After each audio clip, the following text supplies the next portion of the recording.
सांगली जिल्ह्यातील मिरज येथे वेल माशाच्या उलटीचा पदार्थ सांगली पोलिसांनी चौघांकडून जप्त केला। त्याची किंमत बाजारात साधारणतः 19,16,20,00,000 इतकी असल्याची माहिती पोलिसांनी दिली। या प्रकरणी पोलिसांनी सिंधुदुर्ग जिल्ह्यातील मालवण येथील मंगेश शिरवडेकर, संतोष सागवेकर आणि वैभव खोबरेकर यांना अटक केल्याची माहिती कोल्हापूर परिक्षेत्राचे पोलीस महानिरीक्षक सुनील फुलारे यांनी दिली। कोल्हापूर परिक्षेत्राचे विशेष पोलीस महानिरीक्षक सुनील फुलारे बोलताना म्हणाले, सांगली जिल्ह्यात वेल माशाची उलटी विक्रीसाठी येणार असल्याची माहिती पोलिसांना मिळाली। त्यानुसार मिरज शहरात सापळा रचण्यात आला। मिरज शहरातील म्हैसाळ रोडवर एक दुचाकी व चारचाकीमधून आलेल्या तिघांना पोलिसांनी संशयावरून ताब्यात घेतलं। त्यांची चौकशी केली असता त्यांनी उडवाउडवीची उत्तरे दिली।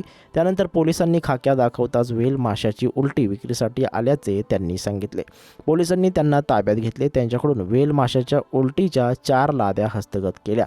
हा मुद्देमाल तब्बल 19,24,00,000 असल्याची माहिती कोल्हापूर परिक्षेत्राचे विशेष पोलीस महानिरीक्षक सुनील फुलारे यांनी माध्यमांशी बोलताना दिली।